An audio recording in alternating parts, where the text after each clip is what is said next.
Haukiba Kumjali Singani Kunda Karnataka Mysore Basa Banahali Kusal Nagar Taluk Hariba Mapam Asida Zen Kurubara Suresh Amadi Malige Yumban Punsida Kongdaratuna In Kumza Lisingani Kundagi Leminaraki Asumna Makoi Ani Leminarak Laba Matungda Lisingani Kungamathoi Loirakpagi Matam Asida Ikang Kangaudana Malige Asi Mapam Kangdana Mangkirame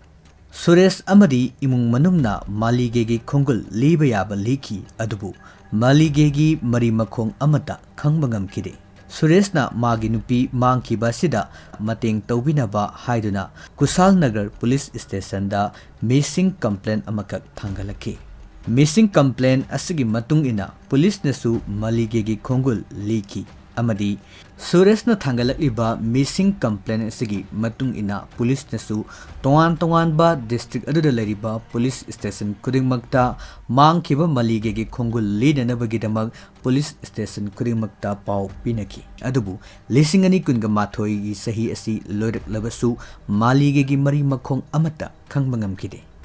Masigi Matung Tarakpada Lisingani Kungani Toigi Haugalakpa Matam Asida Beta Darupara Hariba Mapam Asidagi Nupi Amagi Saru Polangi Hagsang Sing Beta Darupara Police na Fangbangamki Beta Darupara Police na Fangliba Saru Polang Adu Maligegira Natabra Haiba Adu Confirm Tobangam Nanabagidamag Fangliba Saru Adu DNA test Taunanabagidamag Maligegi Mamagi Sample ga Lorena test Taunanaba Taki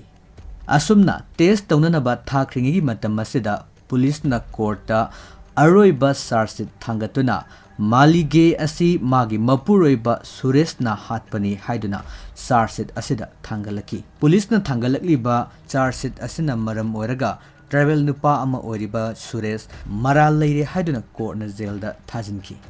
Asumna Suresh na Jailda Yaukraba Matung DNA test ki report tasu Maligegi Mamaga Pangliba Saru Polang Aduga DNA test Tobu Matamda Chanaba Oiramde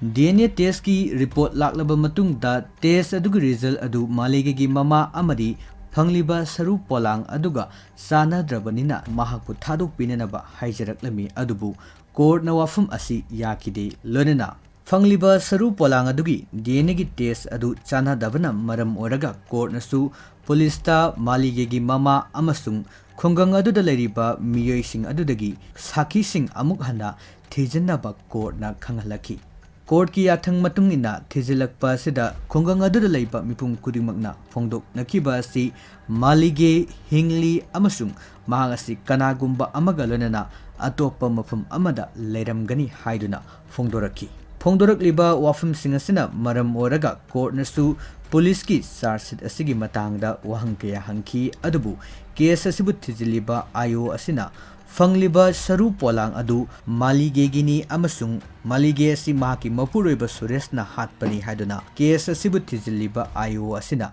Mahaki Statement Adu Hongdok Palaikide Ayo Asina Hongdok Liba Wafum Asina Maram Oiraga Suresh Saurakna Tha Kun Hena Jailda Leiki Asumna Suresh Jailda Leiringeida Suresh ki Mamanaba Amana Suresh ki Manki Binupi Malige Asi Mandakiri area Sida Nupa Amaga Hotel da Chak Chamin Naramba Tingnaki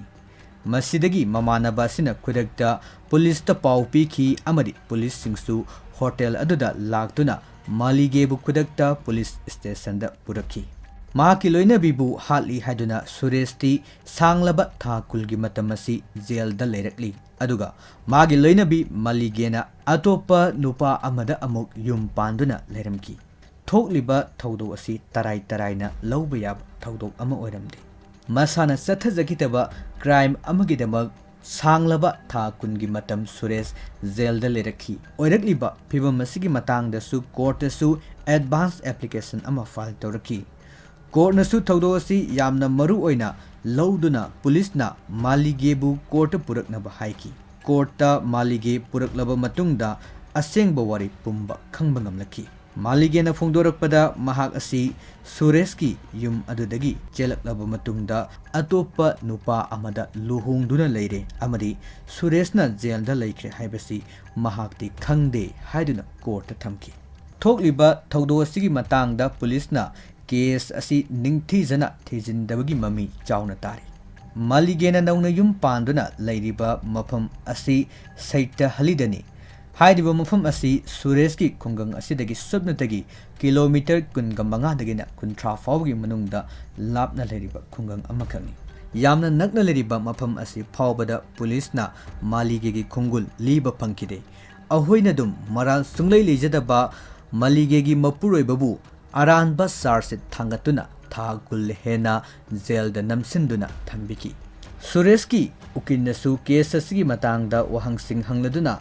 बेता दारुपरा एरियादगी फंगलिबा नुपिगी सरू पोलांग असिना कनागी अमदी पुलिसना थौदो असगी मतांगदा निंगथीजना थीजिंदना अमदी DNA की टेस्टा सानदरबा फावबदा सुरेशबु moral लेरे हादुना करीगिदमग अरानबा chargesheet असि थांगलिबनो हादुना हंगलकी मसिगी मखा तारकपद कोर्टना थौदो असिगी मतांगदा मफम मदुगी SP अमदी आयोबु समोन तौदुना कौकी अमसुंग SP अमदी थौदो असिबु थिजिलिबा आयो वाफम अमता फोंदोकिदे मसिदगी हौकिबा April की तांग कुनगा मंगा कुमजाली सिंगनी कुनगा मंगादा सुरेश असी थादोकनबा कोर्टना राय ताकी अमदी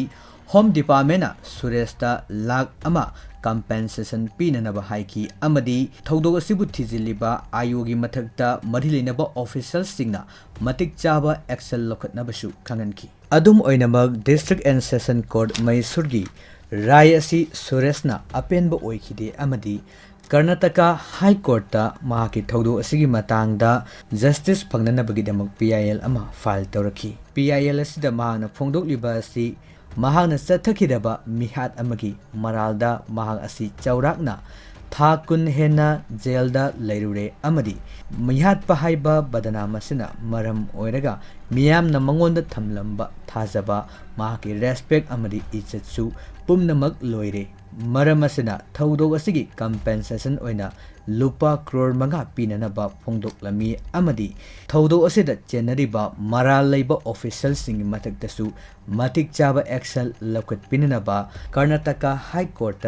PIL अमा फाइल तौरखी लोइनना ऑफिशियल रेकॉर्ड माबु एक्यूज अमा ओइना मागी ममिंग इरिबा असि विक्टिम अमा ओइना ओंथोक पिननबा महागना थांगललिबा पिटिशन असि थुना हियरिंग सथरकनी हाइबगी थाजबा लई हाइदुना महागना फोंदोकी मसिगी मखा तारकपदा inspector general of police IGP southern range की IGP बोरालिंगायाना थौदोसिगा मरी लेनना inspector JB Prakash sub inspector Prakash यातिमानी अमदी महेश BK हाइरेबा पुलिस ऑफिसर अहुम असि थबक्तगी सस्पेंड तौखी असिगुंबा थौदोक इरमदम मणिपुर असिदा थोखिबा ममांगथक्ता लेख्रे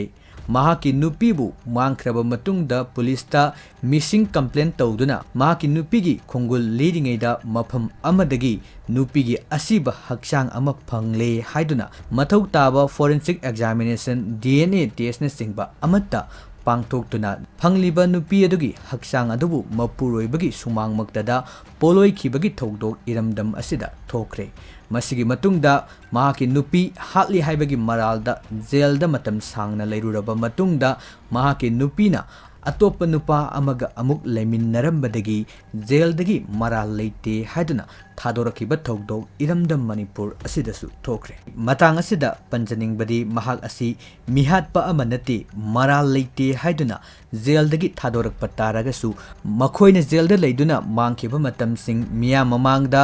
महाकी इज्जत खोंगोइनखिबा महाकी मांगखिबा इज्जतसिंग मांगखिबा मतमसिंग अदु अमुक हना हलकपा यागदौरिब्रा हाइबसिनी क्राइम की वारी असी तहंजब मतमदा सोइकिबा लानकिबा वही वतादा ताबा नुंगाइखिदबा कया यावरगसु ताबिरिबसिंगना ngakpinaba amadi semdokchanaba tanja pinabiyu mathangda anoba case ama amuk puduna lakchegi miyamna channel asibu nungsibiduna like comment subscribe tawbiramu tabiribasingbu amuk hana khurumjari